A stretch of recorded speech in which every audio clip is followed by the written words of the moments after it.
Okay. So after the break, we're going to continue with a panel discussion. We have founders of 4 successful companies from Serbia. What's common for all 4 companies is they're product companies. So they don't do software consulting or outsourcing. They actually have their own products, either physical products or online products and services that they sell globally. I'm going to let them introduce themselves, and we'll spend about an hour talking about a couple of different questions, and then we'll have about 15 minutes at the end for questions from the audience. Nebojsa, do you want to start? Yes, I have 2 minutes, I guess. Yeah, 2-3 minutes. Just. So, my name is Nebojsa. I am general manager of MikroElektronika company. We are based in Belgrade. We have a production in a small town, Lajkovac. And what we do is tools for microcontrollers, hardware and software tools. Software tools are compilers, and I believe we have the biggest number of compilers in the world. And hardware tools is development boards and other things like this. Everything has been produced in Lajkovac since 7-8 years ago. So it is possible to produce in Serbia without any problems. Not only you don't need to go to China to produce something. We have 50 employees. We just buy a new building in the Zemun, so hopefully we will be all together till end of this year. Our customer base is about 70 to 80,000 people, and I could assure you that there is not one single company from technical field, like from Sony to I don't know, to NASA, Ferrari, whatever, and any of those automotive industry or whatever, who didn't buy something from us. And till I have this presentation with you, I'm pretty sure that at least one order has been purchasing from our web page, and I hope after I finish I could prove it because those emails are coming to my BlackBerry. I really like to see those emails whenever they are purchasing something from us. What else to tell you? We are, let's say, group of the people, let's say, with one goal, let's change something in an embedded world. Because, when we start to do, it was pretty hard, it's really painful to make a LED blinking example on some microcontrollers, 15 years ago, etc., etc. So we try to simplify those things. Even now, we are every second year, we are changing all our products. So we are trying to simplify even more. Because we strongly believe, and you will laugh now, that lawyers should make the same money as engineers. And you mean the other way, the engineers should make as much as lawyers. Well, okay. Where is the problem? The problem is when, for example, if you are a lawyer, you see some other lawyer who makes some win on the court or some case, etc. So you copy his case to win your case. So that's why lawyers make a lot of money. One of the reasons, because they don't spend time inventing wheel again. So, and in engineering world, you have a engineer who wants to make the same Ethernet function, hundreds of engineers make before. So we add those functions in our compilers, etc., etc. But that's philosophy. You want to help people not reinvent the wheel. Yes. Okay, that makes sense. So that's basically we are enjoying in what we are doing. I don't want to lie and say it's not hard to do it. It's hard, and we are working really hard to make what we are making, because as you know, if only one bit is not on his place, something will not work. And with the hardware, it's probably even harder. Yeah. Okay, so we'll get into some of these details with some other questions, but maybe let's move on to Ilija. Hi, my name is Ilija. I come from a software company. We are here based in Novi Sad. We are 14, 15 people company. Mainly developers plus support for developers or support for the customers. So, and we write and sell software. It's as simple as that. No fancy business model. We create something, we ask money for it, and we get money for it before we deliver the software. So we don't have problems with getting paid. It's a production tool, productivity tool, project management, collaboration. So many companies pretty fast see value in such product, and the ones who recognize that they have a problem, that they are searching for such product, they see quite fast, they see how it can improve their business, and then through demo and everything, we try to demonstrate that the software itself can actually improve their workflow, can help them save money, and we charge reasonable fees for that. So it's not super expensive. We have companies that are Fortune 500. We have Nokia, Disney, Lego, Swatch, Intel, Cisco, a lot of companies who are using our software that are big companies, and they are paying pretty much the same fee like everyone else. So it's a competitively priced product at the price range that's affordable to many people, and we are mainly targeting teams and small businesses. So that's the language that we choose, language that our target audience understands. So these are pragmatic teams or pragmatic companies that just want to save money and have a good communication with their clients and manage their projects more effectively, get them done faster. So yeah, that's pretty much it. Based in Novi Sad. Everyone except one employee are here working in an office, so we don't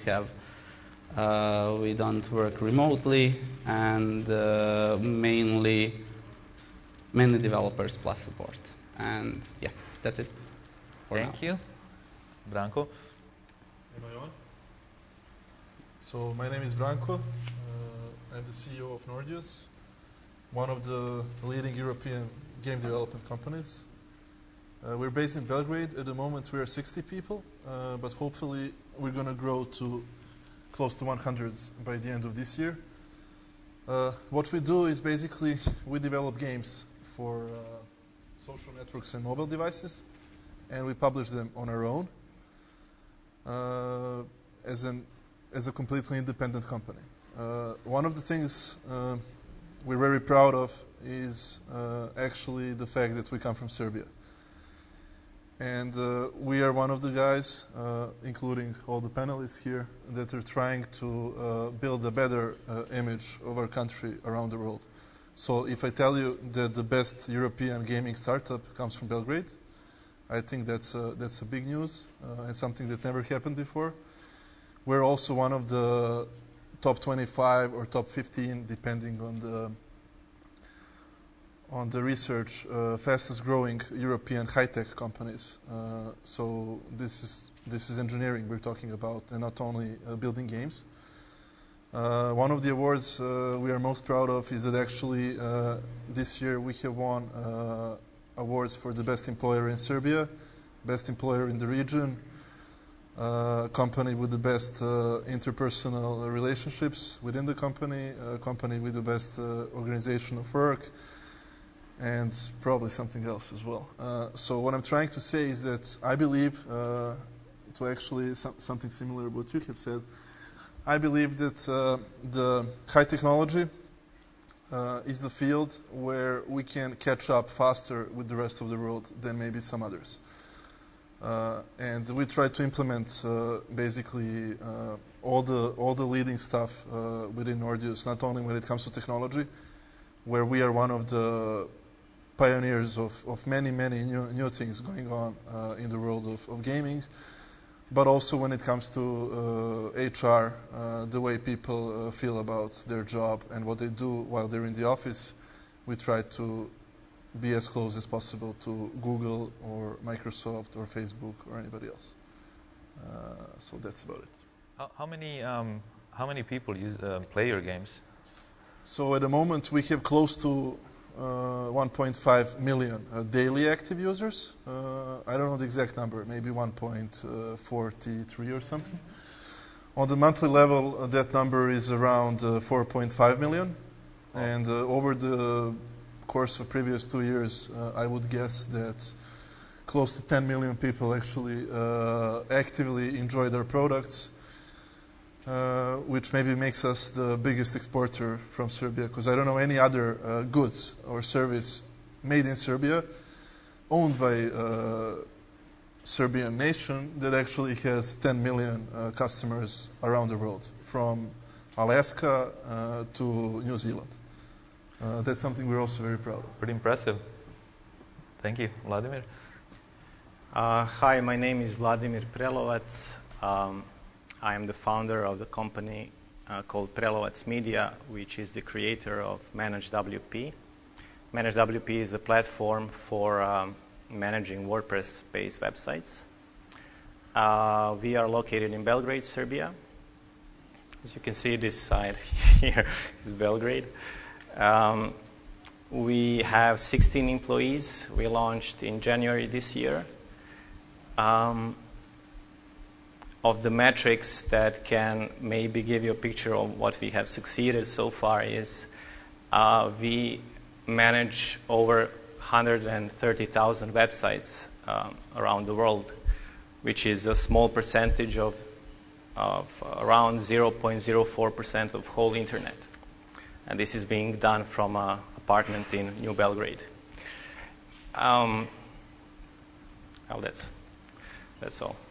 You have, for the introduction. You have done some other things before that were also, that there were some impressive numbers that I remember from your bio. Yeah, well, before founding this startup, I've been a developer for around 15 years, and over the course of time, I've developed various solutions and plugins and browser add-ons that accumulated more than 3 million downloads to date. So that was a good base for getting into having your own company. Okay, that's interesting. So maybe with the next question we can stay with you. The next question is really explaining how did the whole thing start. So in your case, it looks like you're a developer, you're doing lots of interesting things, and you recognize the opportunity throughout your work or throughout something else. I mean, how did the idea come up, and how did you know it's the right thing to do, and or maybe you weren't sure? What are the things you did to kind of really? Yeah, I think you said it well. You need to recognize the opportunity, and in order to be able to do that, you need to spend some time in that market or in that sector or doing something. So as I said, I spent 15 years prior to the company developing stuff. So when this opportunity came and there was a hole in the market for a solution that will allow people to manage WordPress websites in an easy and time-saving way, we just recognized the opportunity and started developing the solution. At that time, I was only a developer, so I did not know if the idea had business potential or not. This is something I've learned after, and luckily for me, it turned out to be a very lucrative business idea. So what did you do? I mean, you basically built a product, kind of what Brent was saying, like, here's something I would use. Yeah. And then you tried to push it out. In my case, we developed something that we would like to use because we already had a company at that time, and we were offering web development services, making websites for people and doing custom work. So we had an idea of what people want.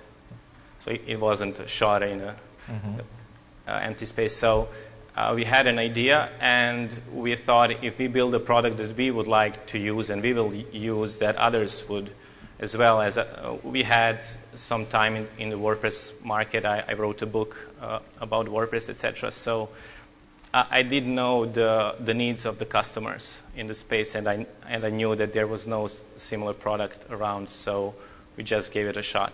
Did you spend a lot of time talking to customers, or you really kind of went almost all the way to the end in terms of the development? And Yeah, well, we launched the first beta version almost first month, and we instantly started getting people to sign up, and instantly started asking them questions what they want next.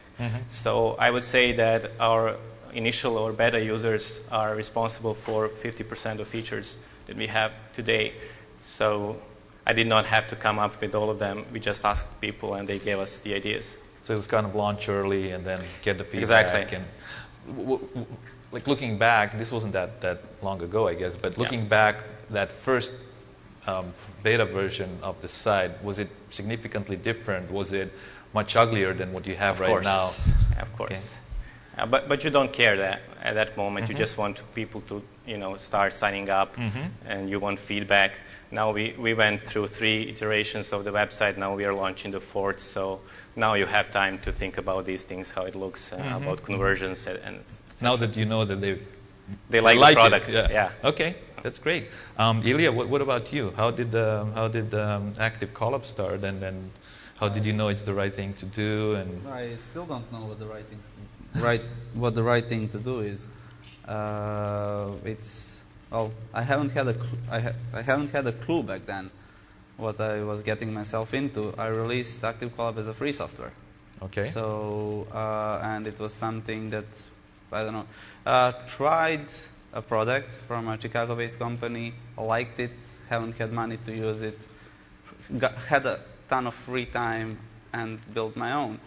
And at some point, with some strange mix, it basically turned out that at that point, the best idea that I could come up with as a programmer and as a user of free software was to make it an open source product. So I released it. Got hammered down by users, literally hammered down. And after 6 months of trying to combine work on a free product and actually making a living, there was a moment where I had to pick whether that will be my job or I will have a job, a regular job, like all the, serious people. So I decided not to be serious and found a friend helped out with money and with design work for initial version. So after open source version, we launched 1.0 after 6 months of development, 3 full-time developers, 6 months of development, no other client work or anything else, and we launched on October 5th, 2007. That was not the date that we intended. There is no relation with political or historical events. We were late 2 weeks. And it just landed on that particular day. And after that, the important thing now about the customers, the important thing that by releasing it as open source, I got access to thousands and thousands of users who were interested in such a product. It was not intentional or anything like that, so there is no master plan or just happened like that. And when you have users, you no longer need to guess. You no longer need to copy. You no longer need to, you need to learn, and you need to listen. That's it. And we've been doing that for the past 5 years now, 4.5. Version 3 released 2 weeks ago. Massive improvement. We grew from, within past 2 years, we grew in 10 people, 10 new people, introduced telephone support, brought some people from UK. They live here in Novi Sad, offering support. And just basically listening, arguing with customers. You don't need to listen to all of them. Product development is not a democracy. Because if it was, then there is no successful open source project management software. There is one, and they have a leader who is a strong decision maker. He does not let any feature come into product. So it's not just about listening, it's about sticking to your principles. And yeah, basically that's pretty much it. Communicate, know what you are building, know who your audience is, listen and improve. And that's what we've been doing for the past 4 years. Great. Branko, with you, I know you from your bio that you were at Microsoft with a couple of friends, and that's where the kind of idea came up. So can you tell us a little bit more how did it work in your case? So actually, since we're in the game building business, well, the first thing you need to have for that is actually passion and love for computer games, which is something that most of the boys actually meet with early days with computers. And that's one of the reasons why I went for computer engineering. So actually, all of my life, I wanted to create games. Even my master thesis was done actually with one of the co-founders.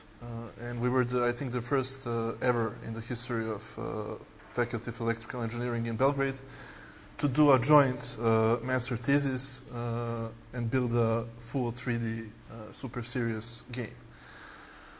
However, back then, this is 2007, 6 and 7, in Serbia, there wasn't really a professional challenge we found good enough for us.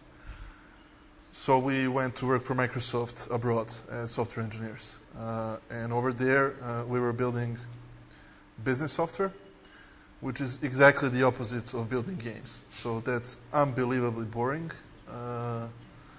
And from the engineering perspective, probably 100x less challenging. Although some people from Microsoft might object, but now I know. So basically, our idea was from the start to eventually quit and start a game development company, probably in Serbia, and that happened sooner than we expected with the high growth of Facebook as a social network, and actually the first very basic games that appeared on the network. So honestly, we saw the opportunity.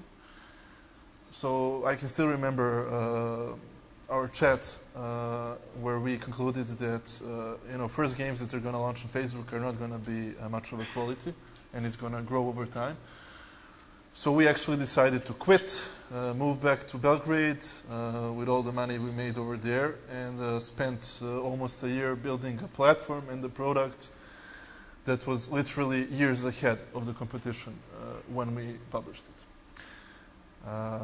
And a small thing about the dates. So we also have a very specific date we published, and it was intentional. So we published our game on the day of victory, which is 9th of May in Europe. It was intended, and we celebrate it every year in the office. And from there, things started to develop into a very serious story we are now. But I guess that's not the question. So let's stay there. How did you know it was the soccer? The game is the soccer game, yeah. Right? So how did you come up with that idea? Why? So we had multiple ideas, of course. Some of them we're actually developing right now. Mm-hmm. Some of them are going to wait. Some of them we're going to let go. Mm-hmm. So at the moment, we felt like the technology we can build will support the best that type of game. Mm-hmm. So we can reach the market the fastest. Mm-hmm. There was an obvious market gap, which actually resulted in us now closing down many other companies in the same business, but that's business. Mm-hmm. So there was a market gap we managed to cover. So we did a lot of analysis as well. It wasn't pure luck, let's build a game, and then the game is super good and it's going to conquer the market. It was a lot of analysis, and unfortunately, we're probably going to touch that later on the ups and downs, but I'm going to just briefly mention it now. So probably a lot of you have heard of Electronic Arts, which is one of the largest and most successful game companies in the world. So we had the misfortune that EA basically published a product which is a direct competitor to ours 1 day before we did. Okay. Talk about timing. So you want to launch your product tomorrow, your future is based on that one, and then the biggest company doing the same thing launches pretty similar thing with an unlimited resource in marketing budget, development, whatever. So that was kind of a hit to us. So yeah, we'll get back to that. But we'll talk about it later. Great. Nebojsa? I always thinking what to say about that question. I could assure you, I was not a clever person who was thinking everything ahead and then realize the plan. That's for sure. I still remember I was going to Futoška market and exchange my last 10 Deutschmarks and buy some onion and eggs and other things.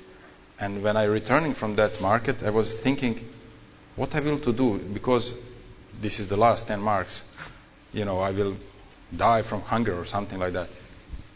And then I realized that I really don't know anything. And I have 25 years. So I could positively say that I was extremely dumb when I have 25. Maybe clueless. Not dumb, huh? Dumb. Just believe me. So from that point of view, you know, one day when you realize that, I just start to you know, think. Then it can go only up, right? It can get only better. Yeah. So I try to find what to do, and then you know, it was happening 15 years ago. Then microcontrollers was let's say showing up on the market. There is no internet. You will even not BBS was not that then at that time was present. So who have a paper book about you know, microcontroller or something, he was the god. So I finally find one person who was explaining me how microcontroller work. Then we go to buy some parts from Berkeley. Then we make that development tools with that you know, with the wires, which I do it with nail scissors. I'm still very capable for nail scissors. That's because I was working so many years with that tool. So eventually it's work up. So that development tool you know, start to work, and then you know, everything else is history. So you know, somebody asked me, can you make for me? Then I make it for him. And another my friend asked me, can you make it for me? Then I realized that I have so many friends. And that's the problem, of course. So I start to charge you know, those development tools, and that's what I'm doing today. So one thing that's interesting that you mentioned is that you were very resource constrained, and you still continued and you were pushing and made it happen. In your case, Ilija, how did that work? Like you did allude it to, you know, friend help with financing or something, and we can talk more specifically about financing. But was it initially very kind of or were you resource constrained also? Was it hard, or? Well, it was the savings. Okay. Because I was making more money than I could spend, and by doing a poor job. But still. So you worked somewhere else, or yeah, you were? Okay. Yeah, that's the day job. That was the day job, and it's kind of a problem because for 6 months you just see the red line on the account. So technically you are spending everything. You just don't earn any money. That was the whole thing, actually, to devote time for a particular. I knew it will fly. It was not a question whether it will be successful or not. It was just a matter of how successful, because as I said, we had a community behind ourselves already. So it was just a matter, okay, let's make this and let's make it good. And it took us 6 months to do that. So for the 6 months, only spending money, no earnings, got used to my own money, not asking from anyone else. So it was kind of strange. Last month, like, I don't know, 2 weeks before we had to launch, I had to pay the rent, and I borrowed money from a friend. 500 euros, and paid it like 2 weeks later. So plus partner, now it's a 50-50 company. He invested the same amount of money. Okay. So, but his work started later on during the development, because I did the foundation work, he did design and interface elements. So he kept a couple of freelance jobs just to keep us afloat. Okay. But he never had to add money to the mix. We had it all already there. And as I said, last 2 weeks I had to borrow money. Okay. Yeah. It wasn't easy. Well, it was. Okay. It was fun. It was summer. I was in civil army. Haven't had to go to the service because, well, we didn't have to go. And when they offer you not to go, you don't go. So I spent 6 months. Someone else spends that money on airport in Batajnica. I spent it building company. So, and it was summer. It was great summer, and yeah, it was fun. Okay. Branko, you were abroad, so you had maybe a little bit different experience. But I mean, tell us how did it work in your case? So what is In terms of resource, so both of them were talking about they were initially resource constrained. Nebojsa spent last 10 Deutschmarks. I think it's what you can expect. So absolutely all of the people that started Nordeus went bankrupt before we launched. So that's it's a must. So Okay. yeah, we also it wasn't a big amount, but we've burned for Serbian conditions a significant amount of our personal money. Because I mean, all the people starting that were, well, top of their teams in Microsoft. So we had large bonuses, a lot of stocks. So all of that was burned out to actually build the product and launch it. Okay. Vladimir? Same story. Spent all of my money to launch the product. Okay. So it's right. So you kind of embrace it, you guys, but it's a kind of a given thing for the most part. I think you have to sacrifice something if you want to make something happen. Taking the risk, exactly. So being risk or not being risk averse and just kind of doing it. It's a calculated risk. Exactly. You believe in yourself, and the thing you're doing is good. So it's not like gambling. Mm-hmm. Okay. What about the team? So I think I know two of you have Ilija and Branko. There's multiple people on team. I think you started this by yourself. Vladimir, is it also single founder? Okay. So well, let's start with Ilija and Branko. So how if you're starting something, you have a co-founder. Who would you start it with? Looking back or trying to help people here who may want to start a company. Who is the ideal co-founder? Find a person that you can stand for the next 15 years. Okay. Don't find some uptight guy that you. Okay. Just don't do that. Find someone that you can communicate with, and that you feel you can communicate with over a longer period of time. Find someone solid. Mm-hmm. That's pretty much it. Someone down to earth, because, as I said, my first idea was not the best one to release it as free software. Well, actually, it turned out to be the good one, but at the moment it was not the best one. So, and that was not my only idea of that type. I always have crazy ideas, and so find someone who you can work with, stand for a lot of time, and find someone to balance you. Okay. So, yeah. What's your take on this, Branko?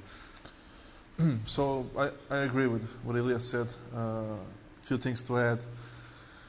So I think it helps if you actually know the person from before.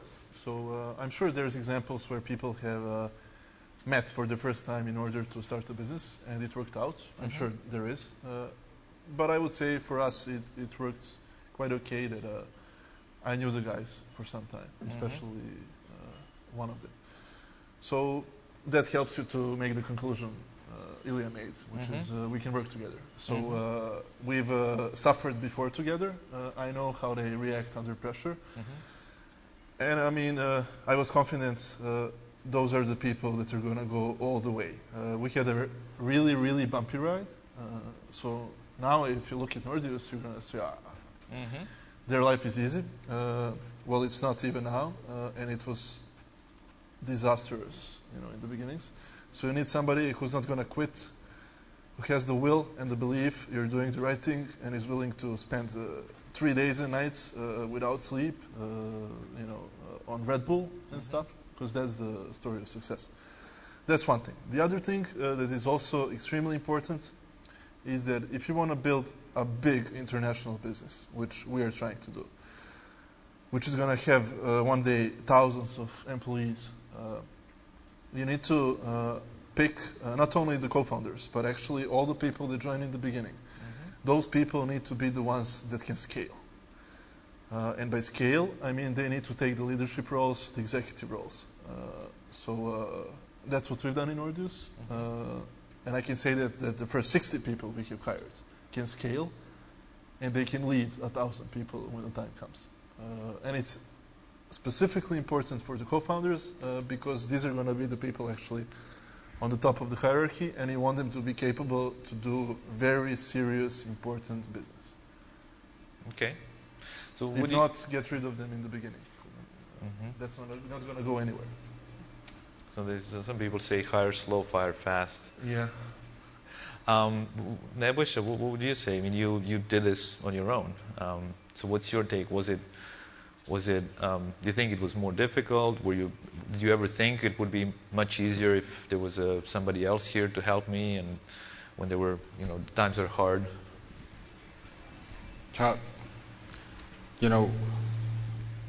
When I think now about that, I don't have any plans then.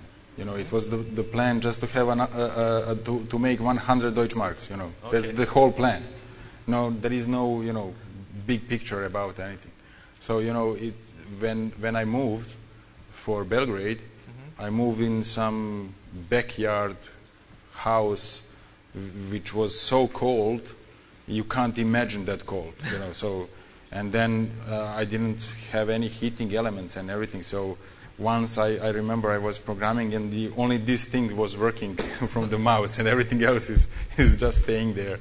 So it was very hard.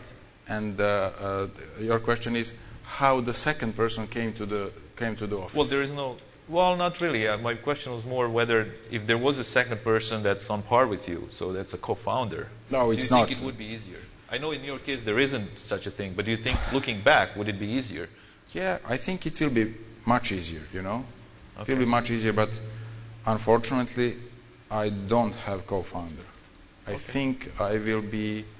Well, now it doesn't matter. Now you built your company successfully, so maybe it doesn't matter at this point. But yeah, but it cost me a lot. So. Okay, a lot of gray hair. Yeah, well, it is good if you have gray hair. If you don't have it, no hair, yeah. That's a problem. Vladimir, how about your case? I also started it on my own, and I think it's a case of having no one in my close surrounding who is experienced in the same things as I was when I wanted to start it. So I guess that was the reason I started on my own. I would definitely now recommend having a co-founder, not just to take the bulk of the costs or to share the bulk of the costs with you, but also to it's much easier later to scale. Now I'm the only person that needs to scale the company and find other competent people, and if I had two co-founders, then that would be much easier job, especially now when I have a little baby girl, and it makes it very hard. But I just wanted to make a note here that finding a co-founder is very similar to finding a life partner, right? So these are the same difficulties. You're going to have a baby together of your product, so you're going to have ups and downs, and you will make mistakes, but when you find a very good person, you will work very, very good together. So the challenges are basically the same. And it's good if you know someone from before, as in finding a life partner, so you already have some experience with this person, and then you need to start live together or to start work together. So these are all comparisons that work really well. So I would use that analogy if I am looking at a co-founder. Yeah, I've heard that before. That makes a lot of sense. So Branko, you kind of talked a little bit about, started the topic of kind of ups and downs. We kind of hear all these success stories and overnight success stories, but really for all these big success stories, there's a lot behind that we really don't hear about, and that's not only here, that's everywhere really. So what I wanted to actually have you guys is talk a little bit about that, because that's, it stays behind, and people when they hit their own problems and kind of downtimes, I think it helps to know that they're not the only one. This is a norm. This is what's very common. It doesn't happen overnight. It doesn't happen like this. It's hard. So you give us some examples maybe, or how you dealt with those throughout the early start. And I mean, examples I'm probably going to skip because a lot of them are very embarrassing. Well, personal. Okay. But I mean, I don't know. I guess it also depends on the character. So I believe one of the reasons our company is where it is today is because we were really, really focused on bringing it here. So we tried really hard. And I guess, I mean, there's a lot of effort you need to put into everything you want to achieve in your life. So, for example, one of the things I have to tell for the younger generation, which there are some of them here. So, those 60 people in Nordeus have a lot of school behind them. So, we all graduated from the best schools there are. I mean, it wasn't easy even to get a diploma, right? And then after that, everything you do gets even harder.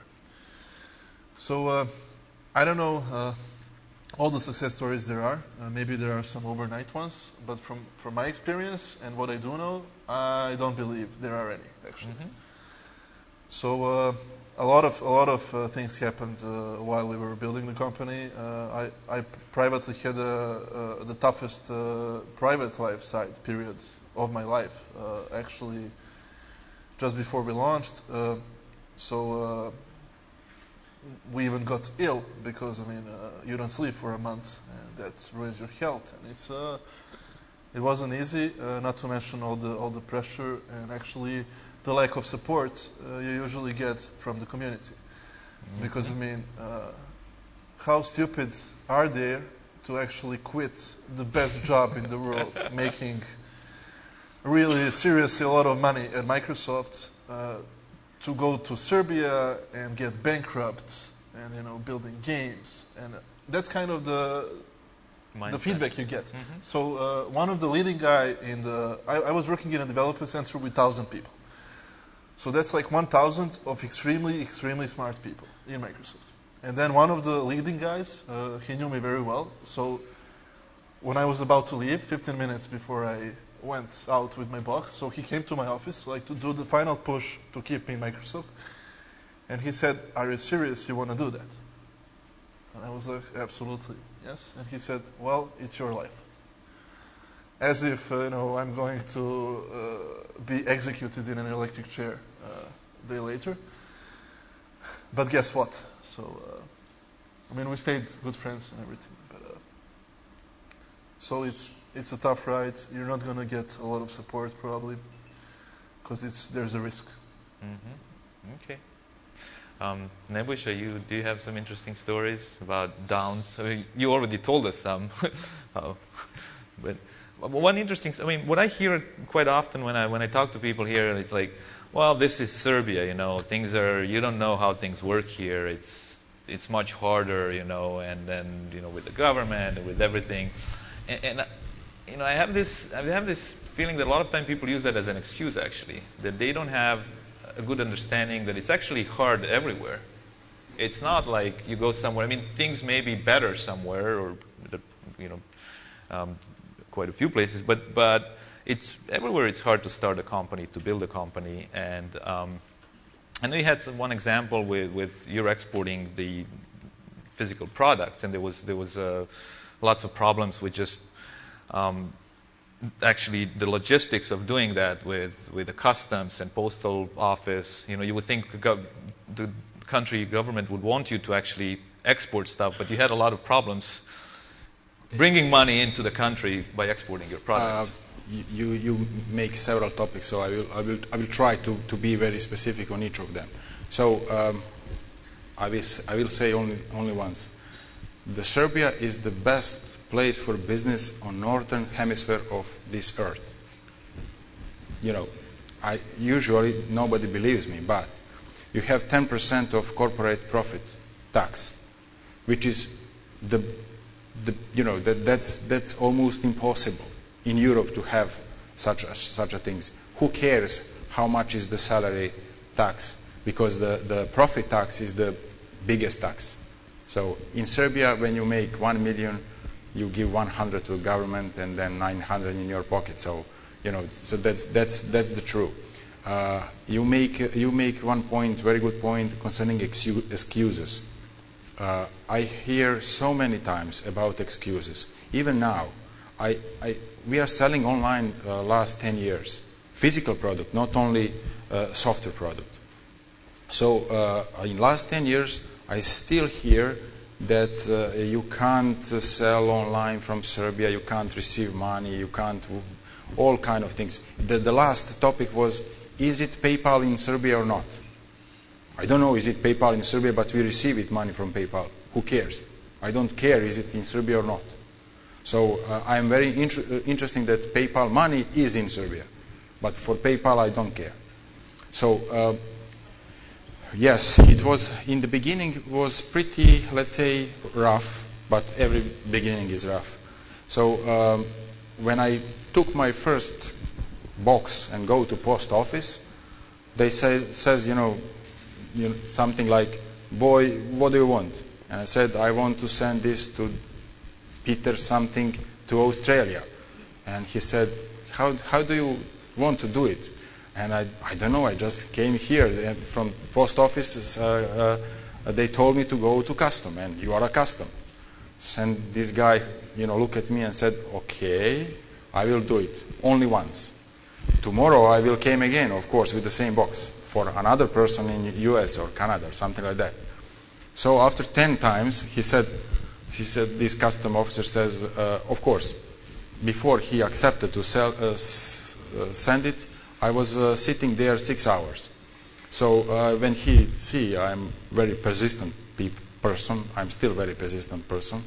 So after 10 those boxes, he said, I'm breaking the law because of you. If you want to export things, you should have a company. So I go to that 27 Mart Street in Belgrade, and I need 1 whole month to start a company. Because now you do it in 2 hours time, whatever. So it was, so many questions. What do you will do? What do you want, etc., etc. Nobody was, not helping you, But now it's much better in Serbia. Everybody wants to help you to open the company because that means more tax for the government. So after the opening company, we start to export. So the typing machine was used for making those custom paper, etc.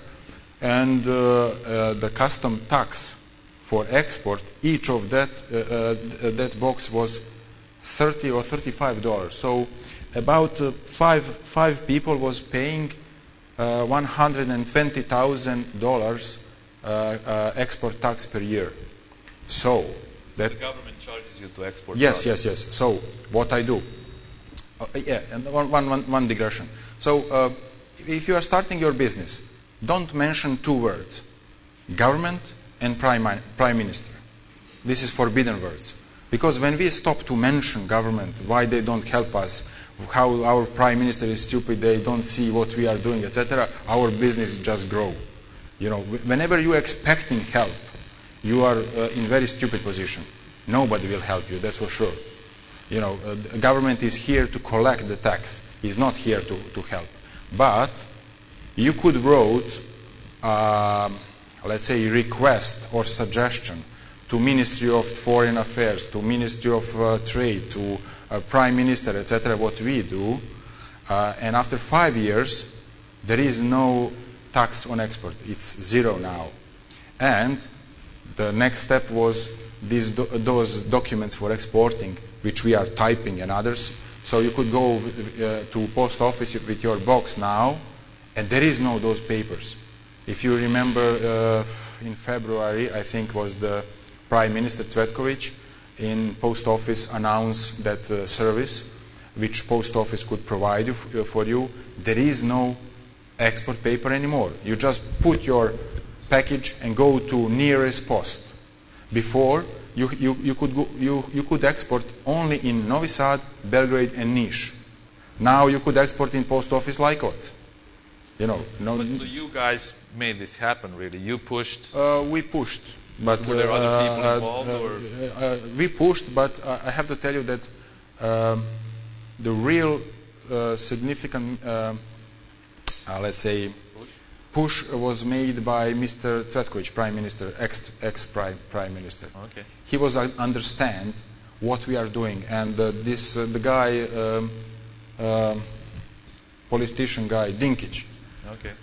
Actually, after 45 faxes to Mr. Dinkic, one of these fax was entered to this table, and he understand what we are doing because I make the picture, calculate everything, and he said he never expect anybody in Serbia to have 10,000 or 20,000 exports per year. So that's why those custom tax was so high. So one by one tax was go down, and now is zero. Okay. So everything, very important thing, everything is possible to be done, you know, even with our government. You know, when I say 5 years for lowering the tax from $35,000 to $35 to zero, for government that's extremely fast. You know, just if you will see, you know, when you have 5 people in the company, everything is fast. When you have 50 people in the company, the things will slow down a lot. And just imagine the company with 8 million people. Mm-hmm. So that's the government. Okay. Vladimir, do you have any comments on these ups and downs? You mentioned kind of a balance with family. That was one of the things that was interesting. I like to think that I successfully conquered that part. My wife maybe would better be judging that. I would have to agree a lot with Nebojsa on a lot of things that I think are important to be said here. I think it's not only in our mentality, but people just find excuses just not to get the job done. And I think what it takes to find to create and make a company successful is to be able to conquer all the challenges that you will have, not only from the product and the company side of things, but also from the bureaucracy, politics, and you know, it's easiest to say that people in Serbia live well, but there are also a great number of people that live good. So there's room to be made for others as well. I think I also agree with Nebojsa. 10% tax, great stuff for starting a business.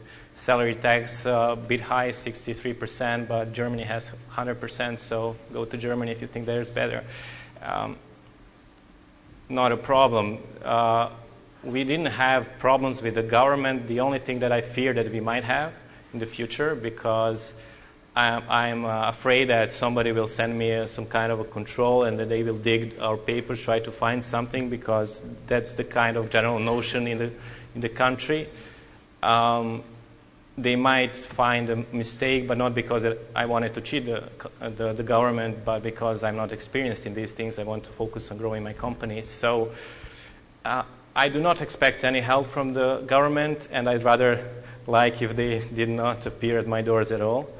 I'll do everything by the law, I promise. So yeah, that's generally what I wanted to say. It's very good ground for starting a company. And the fact that 4 of us still live in Serbia and have not moved to United States or wherever, I think says a lot. Stelling, yeah. Okay. At one of the groups at the Young Conference, there was this whole notion about failure and what the mindset of people here in Serbia is about failure. So what do you, I mean, you obviously have successful companies, but what do you have anything to kind of say about that? And let me just try to make it a little bit more clear. Like in Silicon Valley, for example, the failure is not you're not looked down because of the failure. Actually, what it kind of says is that you still have some experience, and you, maybe through your own mistakes you learned something, and hopefully next time you'll do it better. It looks like here, like Branko was talking about his manager in Microsoft, was saying, you know. Well, okay, that's an interesting example. So I think actually the Europe is actually in general a lot less kind of or a lot more aware of failure, and you know, failure is looked down upon. Do you have any thoughts about that? Maybe Vladimir. I think the failure is just a normal thing of, you know, when you learn to walk, you fail a lot of times, but you don't stop trying. So I just don't think about it. You know, we all have failures, and I don't think it's different here than in the United States, for example, because how many successful people you know in the United States, when you take proportion of the population that lives there, I would say that it's pretty close to what we have in Serbia. You know, they maybe have better salaries, but there are people who do not feel like they succeeded in life, although they have the house, the car, and everything, but they still want more. And there are people like that in Serbia. So I don't think it's about failure, but just taking matter in your own hands and trying something on your own. And so, okay. Do any of you guys have any comments on failure? Ilija? Failure is overrated. Okay. All the talk about failure is overrated. Okay. Because the root is fear. You know, you cannot live in fear. Problems are constant. You will always have problems in your life, in your business, and it's just not something that's worth discussing. Okay, not necessarily worth discussing. People who use failure as an excuse should not start a company. They are potentially good employees, but not good employers. So, yeah, if you fear that you will fail, well, if that fear is, there is a certain like reserve, but if that fear is overwhelming, then yeah. But what about the other way? Let's say in your example, you did your product, and let's say it didn't work, right? So the environment here is maybe such that people look down on you. Oh, he started a company, it didn't work. He should go back to work for. Well, it's a matter of character. Whether you will try again, maybe not straight after that. Maybe work for a bank for 3 years, see how that feels. Doesn't feel good probably, right. And then go back to something that you enjoyed working. I don't know. Well, will you be judged by your failure? Who cares? If you care, then you have a problem. Not necessarily a problem, but if your character is, if your personality is that you will care more about what other people say, and then move back to the workforce and start working something that you enjoy, you don't enjoy, then that's your decision. Yeah. Okay. I think we're kind of running out of time. Just the last quick question: if there's if there are entrepreneurs here who are about to start their companies, if they come to you for an advice, what would you? And I'm not asking for the specific advice right now, but what would be your reaction? Like, would you be open to help them with your advice, to mentor them, guide them? Nebojsa? I will say very simple. The business is fight. If you are afraid to be hit, then you are not for business, you know. And if you are so nice that you don't want to hit anybody else, Don't go for business. You know, I have a joke. There is only two ways of competition which is good competition. Dead competition and dying competition. Everything else is very bad. And concerning failure, just don't do it. Okay. That's it. Ilija, I strongly disagree. Is that okay? Yeah, of course. Sure. So I believe that's one of the reasons why our country is where it is at the moment. Mm-hmm. And if you ask me, so we are very open to help. We've done it already. And what I expect to happen is actually because of Nordeus and what we started, and actually the first major success Serbian gaming industry has had ever, there's going to be more and more gaming companies coming out from Serbia and rocking the world. So we're open. And I don't think we should compete with each other. We should compete with the rest of the world because the market is global. So I probably wouldn't help Zynga. If they came to me, the door would be closed. But if a guy from Novi Sad came to me, and which happened, as I'm saying, and asked for help, we help. That's it. Okay. And we Ilija? grow together. Sure. But I think I'm more of a judging person, and I will probably ask more questions than I will provide answers. Mm-hmm. So maybe not the most approachable person to talk about business.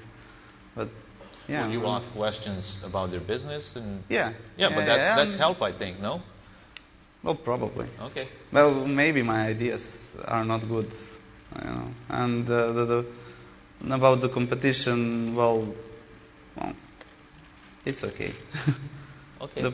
We will help even if you want to compete in the same market, because it's a broad problem. It needs solutions. Our approach is just one of many. Okay.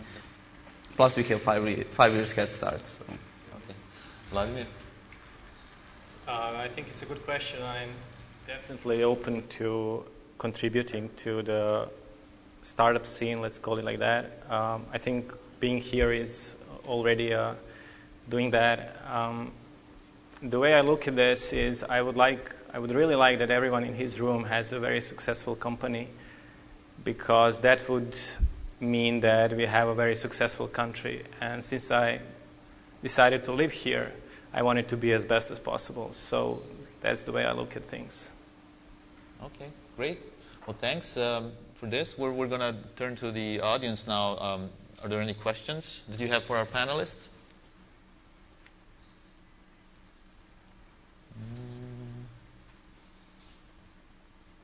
We have one question over there.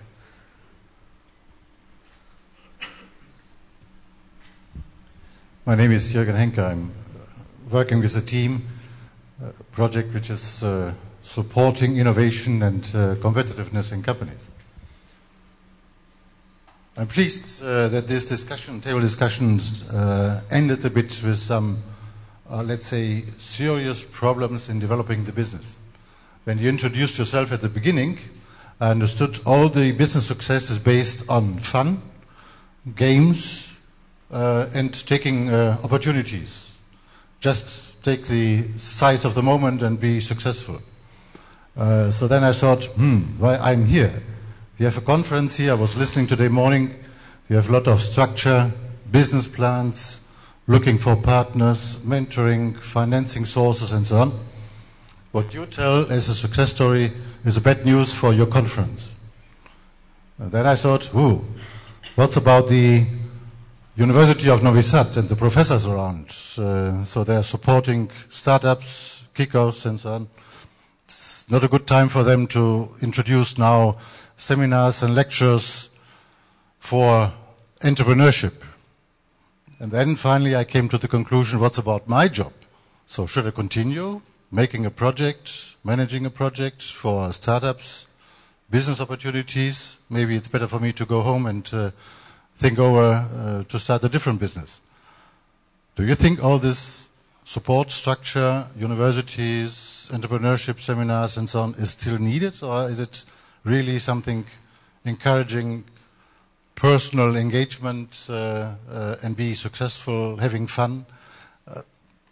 Shall we continue here, or is that useful? How do you see that? So I think Vladimir already kind of addressed that to some extent, but why don't you go ahead? I'll just say for the university part, and something Branko and I discussed before this, university is the crucial step, I think, for any entrepreneur, because the university will provide you the network of contacts and many people who will eventually maybe start a company with you, or a prospect for co-founder, or later first employees, etc. So I think it's a very important step that we should not miss. But as for other things, I want to know that I'm not a business person, I'm a developer. So the way I run my company, and without all these things probably, does not mean it's the best possible, and I'm learning, right? So I'm reading books about these things. So I think it is necessary. Ilija? I think it's a matter of scale. At some point, the problem is that if you rely, these are guys that do things by the book. Have good grades, finish faculty, and everything. I respect that, but there has been always been a lot of businesses, companies, fortunes made by people who simply took the opportunity. And I don't mean taking advantage. I just mean seeing an opportunity, seeing a need that hasn't been fulfilled, and without any support structure, just go for it. There has been, through history, a lot of big fortunes made like that. So, but as I said, that's just one of the approaches. Support structure is sometimes required, and support structures is sometimes required even for businesses that were started like this by taking an opportunity. Maybe at some point we will require venture capital. Maybe at some point we will need an office in Silicon Valley. We will need lawyers, and we will need the support structure of an environment, of the community, to build something that we at this point can't. That does not make. It just comes. Sometimes it comes in a different moment. Sometimes for a company. Sometimes it never comes, and sometimes it's basically a foundation that company is built. There is no single way. So depends. Yeah, and I'm going to add. So there's this whole dilemma about nature versus nurture. So whether entrepreneurship can be taught, and different people have different thoughts on that topic. But I don't think you can teach entrepreneurship to anybody. But that doesn't mean you shouldn't be teaching it. I think there are a lot of people who have the innate capabilities, but if they can learn things in many different ways. And I think it is helpful to have, this kind of education throughout the university, to have conferences like this, so that would be kind of a more formal way. And then, there's also kind of informal things like, creating role models. These 4 guys are doing something really cool in Serbia. Other people who are thinking whether I should do it or whether I should go, work for Microsoft in Switzerland or Denmark or wherever, will think, well, if they can do it, I can do it. So there's lots of different ways that kind of an ecosystem and environment gets created. But the key is actually to have people that are willing, like this, that are willing to do work and push it when it comes. Any other questions? I have a question. For Branko, I got the impression that you represent the biggest company. I apologize to others if it's wrong. At this point, how much do you rely on lawyers and financial managers and their plans? And does it kill the fun that you had when you started? We're trying to.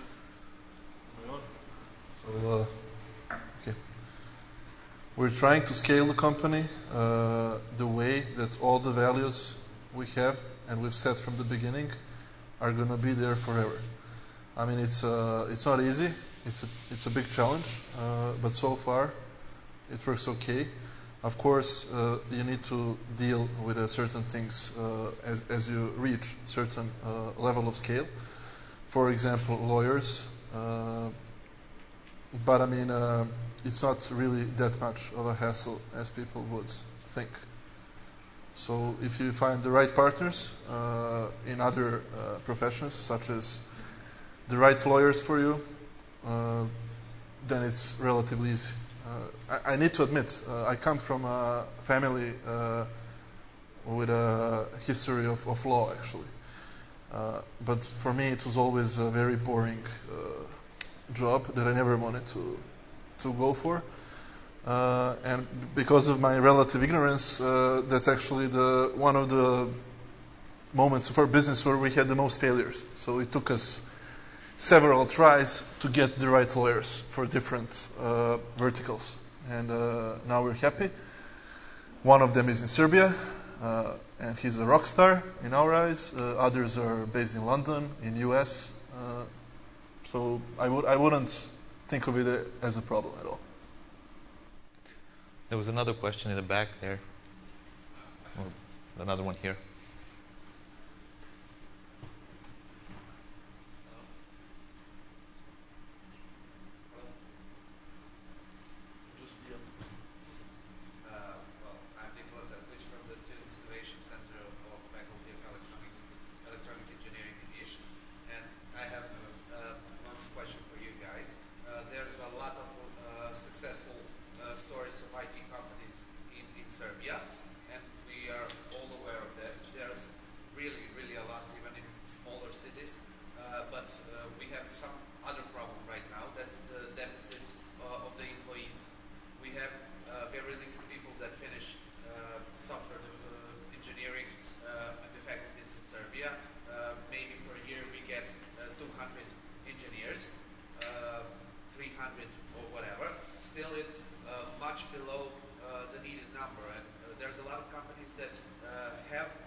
Branko, you had a... May I take it?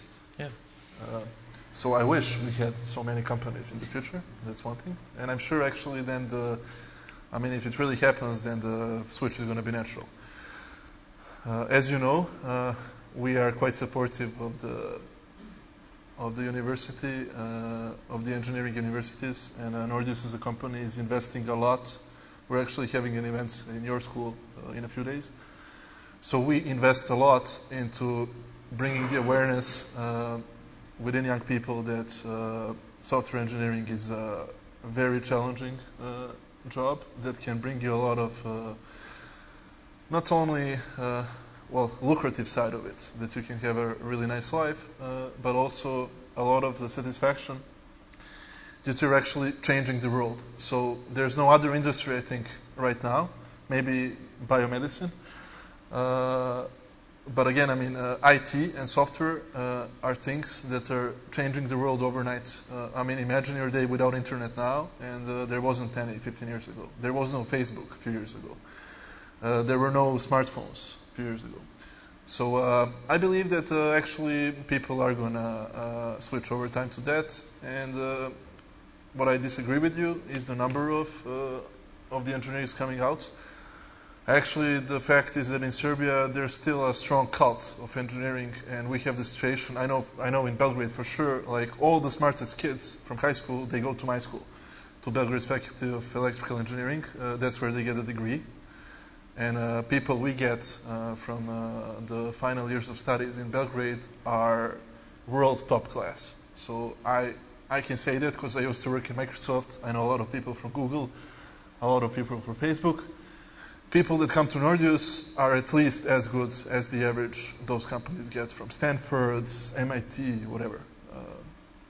So what I can say is that I hope that all the other companies are going to follow our lead and actually try to get young people aware of what the job is, and then stimulate them to actually get a degree and offer them a really nice and cool job within the industry that they can feel happy about.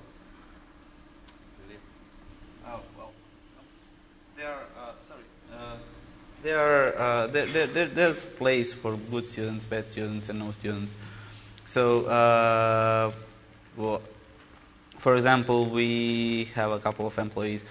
Okay, there was a story in newspaper, and the dean of the Faculty of Technical Sciences in Novi Sad said that A51 is one of the companies that are employing a lot of students from that faculty. The fact is that we employ bad apples.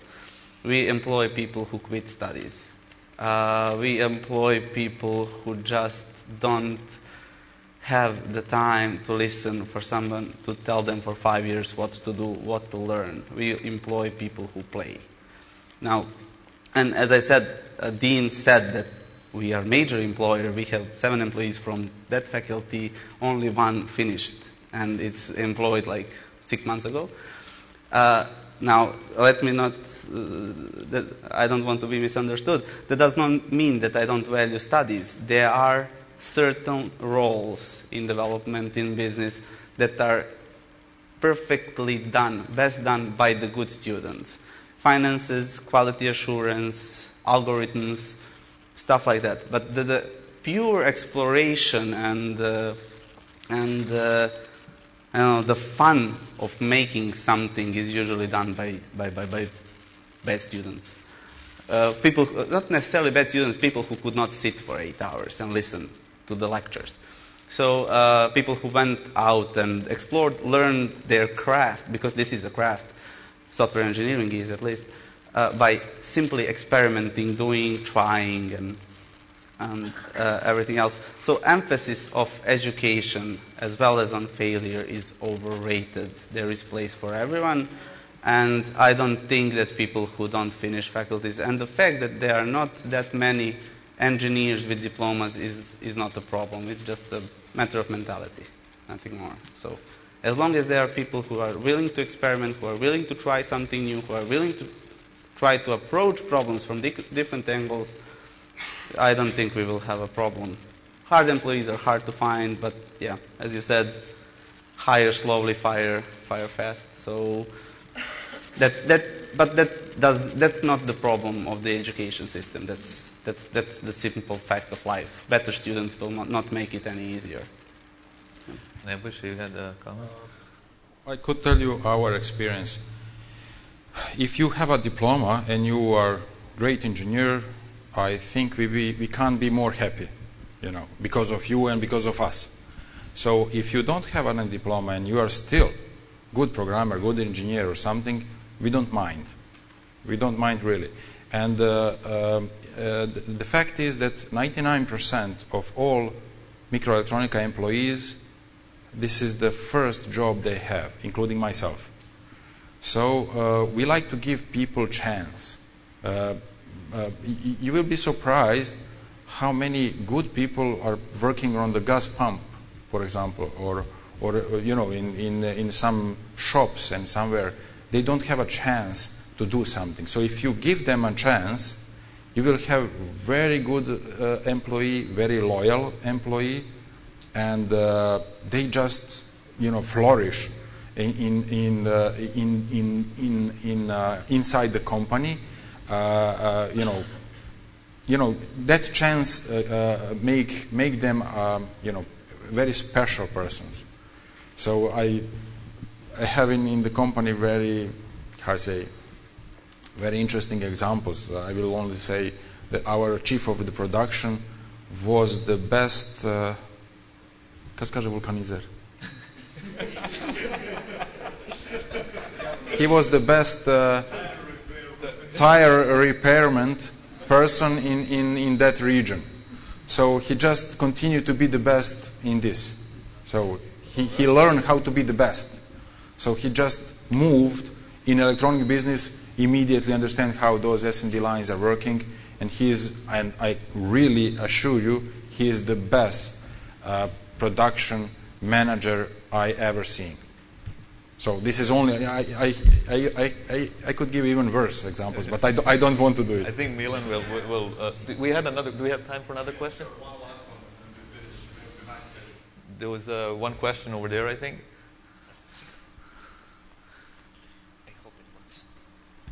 Actually wasn't a question, just a comment to the first question from the gentleman over there.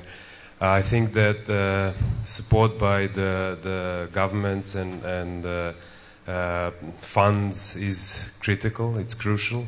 My company actually organized the first private incubator in Serbia a few years ago, and we've seen a lot of people still not deciding on becoming entrepreneurs just because they had few questions about what do I eat tomorrow if I put all my money into this, and how do I answer things that I don't have answers right now, and who is there to help me. So I agree that we have 4 great examples here, and I think they're like big bangs that opportunities were there, they seized the opportunities.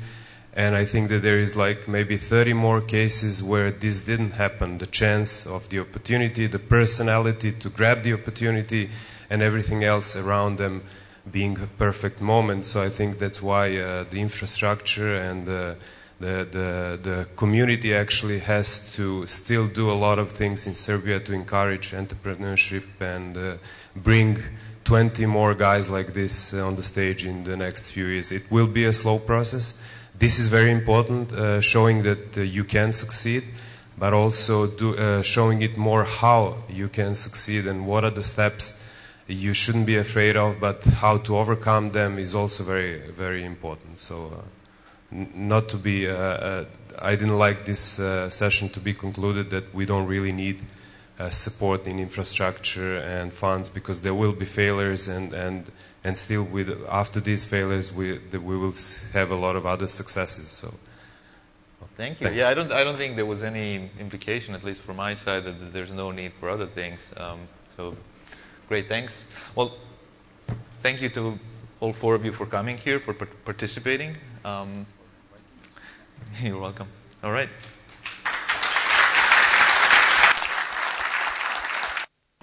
This was very interesting. I didn't intervene. We are half an hour behind the schedule, but in a way this was the core part of our day first of the conference, real-life examples. I have to reflect on the little discussion that we had here, but guys are leaving, okay, about education.